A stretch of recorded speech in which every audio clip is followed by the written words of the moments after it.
Ever wondered how I made this color-changing galaxy bowl? It sparkles with tiny stars that shift shades every time you move it. And here's how it came to life. I'm starting out with a silicone mold of a bowl that isn't just flat at the edges, it's contoured, and that's really what drew me to it. I just love how it gives the finished piece a softer, more organic curve. I'm getting ready now by mixing my glitter, a blend of tiny stars in different colors, into a cup so it's all set for the resin. That mix is what's going to give our bowl that beautiful color-changing sparkle when the light hits it. I've added these beautiful pink, purple, blue, and green star glitters into a separate cup so I can measure them out before adding the resin. This helps me balance how much glitter goes into the mix. I want just enough sparkle to really shine without overcrowding the resin.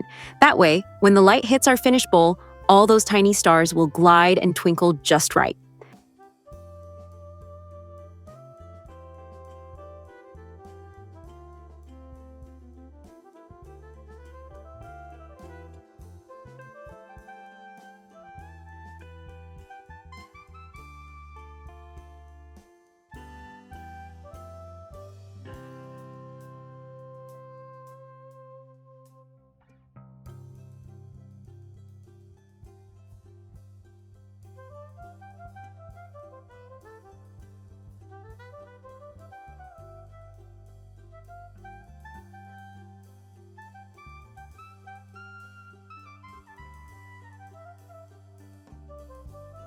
To help balance the glitter mix, I also decided to add in a silver color. Don't you just love how these colors all sparkle?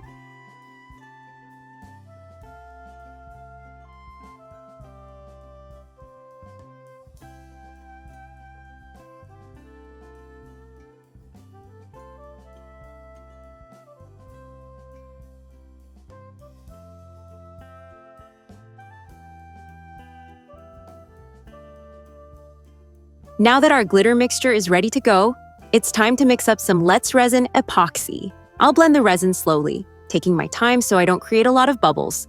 Once it's mixed, I'm going to pour the resin right into the cup that already has our glitter blend. That way, I can control the consistency and get just the right amount of sparkle throughout the resin. After combining it all together, I decided to pour everything into my larger mixing cup so the colors stay even and easy to work with. Before pouring into the mold, I like to spray it with a little 99% isopropyl alcohol, then use my hand to spread it around. Since this is a fairly deep mold, that step helps the alcohol coat every surface and keeps bubbles from forming.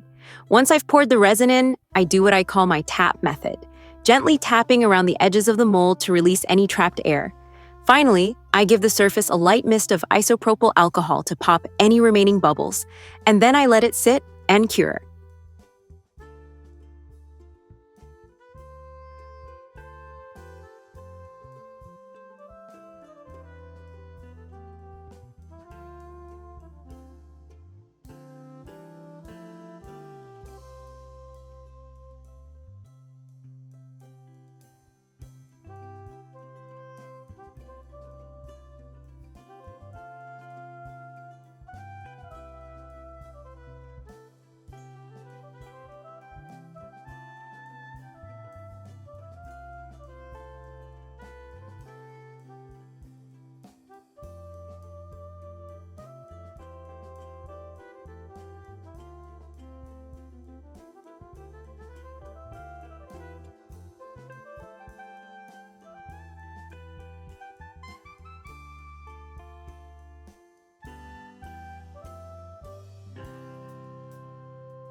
I had a little resin left over, so rather than waste any, I pulled out a few of my jewelry molds and decided to make some small pieces with the extras.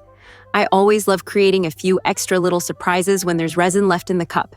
These will all cure right alongside our bowl, and I'll reveal how they turned out when we do the final reveal together at the end.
While the bowl was curing, I poured my leftover resin into some jewelry molds, and everything's cured beautifully.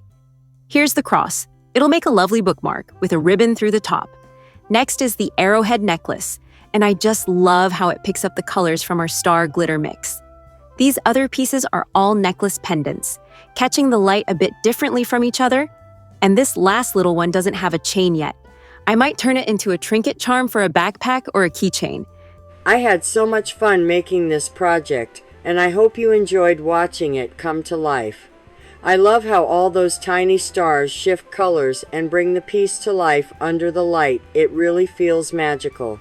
Thank you so much for joining me today and for being such an important part of Happy Place Creations by Connie. Your support, your comments, and your kindness truly mean the world to me. If you like this project, please take a moment to subscribe, hit that like button, and share it with a friend who enjoys resin art too. I'll see you next time on the same crafty channel at the same crafty. And now here's our finished bowl on the turntable. I just love how those tiny stars shimmer and change color with every angle. The inside came out silky smooth, and the outside kept its beautiful textured surface from the mold. It's like holding a little piece of the night sky. Thanks for watching. Happy crafting!